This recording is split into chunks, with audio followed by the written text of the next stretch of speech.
Good. Hey, everyone. Welcome to the next bit on our IPCP module videos of why you should join the next pathway next February, the 27th. 27th, yeah. 7th, 2023.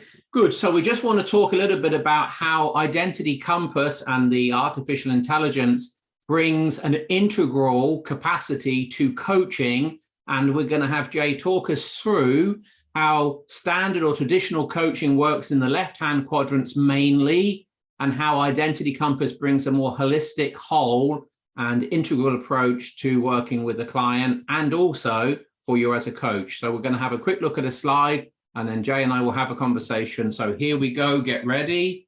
So this is the difference that makes the difference between subjectivity and objectivity.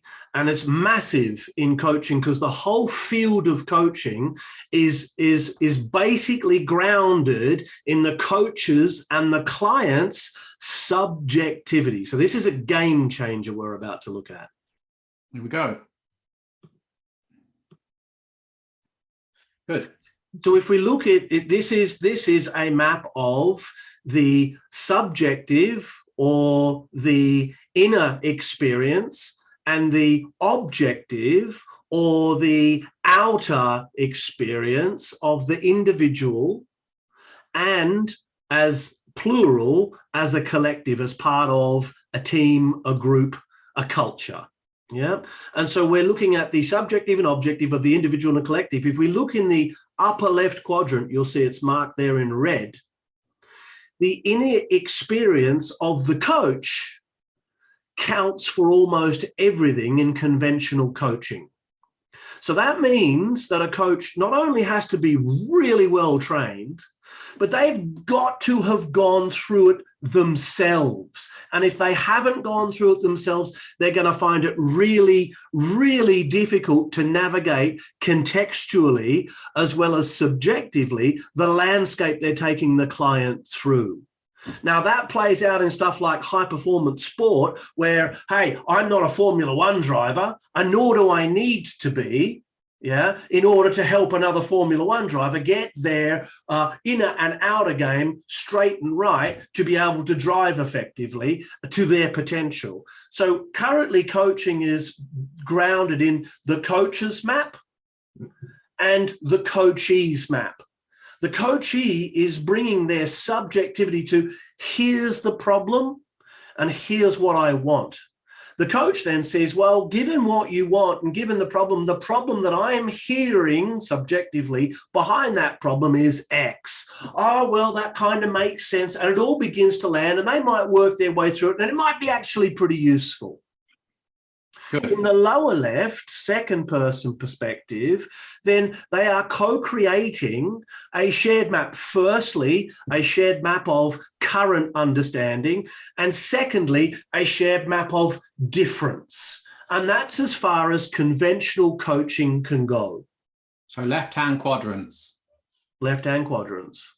Okay, so that's like traditional coaching, even developmental coaching, right? When you're just, what you're saying is the coach subjective experience and the client's subjective experience are interacting to the coaching session. Right. Good. Holistically. And the big problem with that is that the coach doesn't have any context. So they're going to only rely on what the client's bringing to the process, which of course is going to be limited to what the client thinks is important. And this is the difference that makes the difference. We need to turn that subject into object. So we need something or someone or a process or a system to help us do that, to help us take a mind dump of the client and make it objective. Good. So how does Identity Compass make this a more integrally informed coaching session in the right hands? Well, it does that. It turns subject into object by asking a series of forced answer questions. It's not a nice test to do because it's forcing you into answering questions and then throwing up different questions based on what it's forcing you into answering. And so it's a forced answer test. So it feels like, well, neither of those are true, but it's taking you down a pathway where those small calculations start to play out in a big way in terms of your thinking patterns. It maps your thinking patterns in an objective, scientific, rational, logical way. Okay, and so what is a factual map aspect and what is the functional map aspect that we could have in a coaching session with Identity Compass supporting us? So the factual map is actually mapping out, given some scenarios in contexts. It uses the work context, but it's absolutely mapping cross-contextually.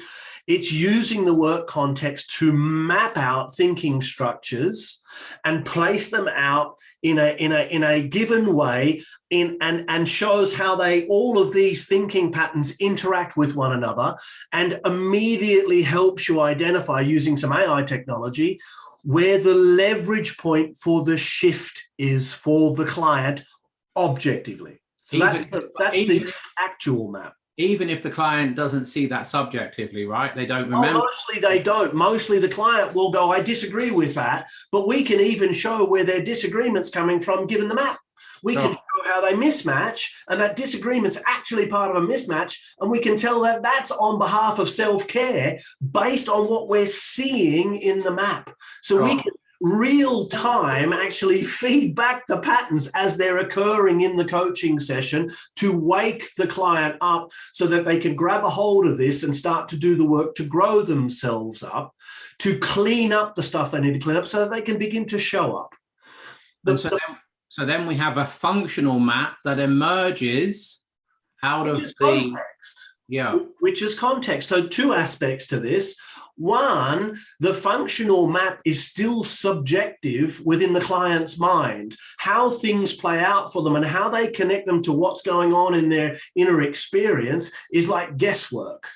Yeah. Sure. With the functional map, we can bring context in and we can look at work, we can look at personal, we can look at primary relationships, we can look at children, we can look at parents, we can look at community, we can look at all of those aspects and ask, how does this play out for you in this context, to start to get an understanding of what's cross-contextual and what's actually contextual. That means that they can shift between their thinking between contexts, which means they have more flexibility in the lower right component, or less flexibility, telling us how rigid their thinking patterns are. Good. So let's summarize this with a couple of questions for you. So you've been coaching for a few years and you're an averagely good coach. Just give me a moment to relax my face. And so given that, what would you be happy to go on coaching people knowing Identity Compass is in the world and not have access to it? What difference has it made to you as an experienced coach, 15 years of coaching? Yeah. What difference can you see and benefit has Identity Compass brought to your actual corporate coaching? Has shown me that I've been guessing up until I got a hold of the Identity Compass. It's shown me that my guessing is fairly accurate, yet, because I'm a human being, actually quite limited. And so would I coach without it now? Absolutely not. I mean, I'm literally flying with one arm and one eye. And so, it's to really get to the level I need to get to genuinely find the leverage point with the client, the Identity Compass just adds far too much value for me to guess any longer. And it's from their perspective, right? I've had a client go, I don't agree.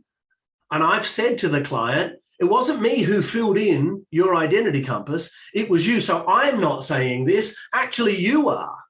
You're disagreeing and taking a polar response against yourself. And then I said, let's look at the Identity Compass and see how that actually works out. And we found 6 key driver cognitive intentions that fit that pattern. And the moment the client saw it, the client literally went bright red and said, I feel more seen and more understood than any other conversation I've ever had with anybody to this point. I have not understood why I'm getting the responses I'm getting, and now I'm starting to understand why they happen the way they happen. And what percentage would you say that's Jay Headley's capacity, and what percentage would you say that Identity Compass has informed in that session? Well, part of my capacity is to take in and make meaning with the client out of the identity compass. So I'm going to go 60-40, but that 40% is the difference that makes the difference. And what's the 40%? That is the difference that makes the difference. The 40% is the identity compass. The 60% is all of the grounded learnings and understanding how the identity compass needs to be read and translated with the client's help. Does a coach to coach the way you've just talked to need to be an excellent, outstanding, well-experienced coach to be able to use identity compass in that way? They need to have that experience. They need to learn it. But what the identity compass will do is it will train them how to learn it in an accelerated way. So instead of it taking 5 years to become an extremely experienced, well-honed, well-rounded coach, having done the work on yourself, we'll cut that down to 2 or 3. Sure. Anything else? Come and look at the program. If you haven't had a chat with us, book a chat, get on the program. If you want to coach at the next level, this is the process and the tool that is going to take you there. Good. Catch you next time.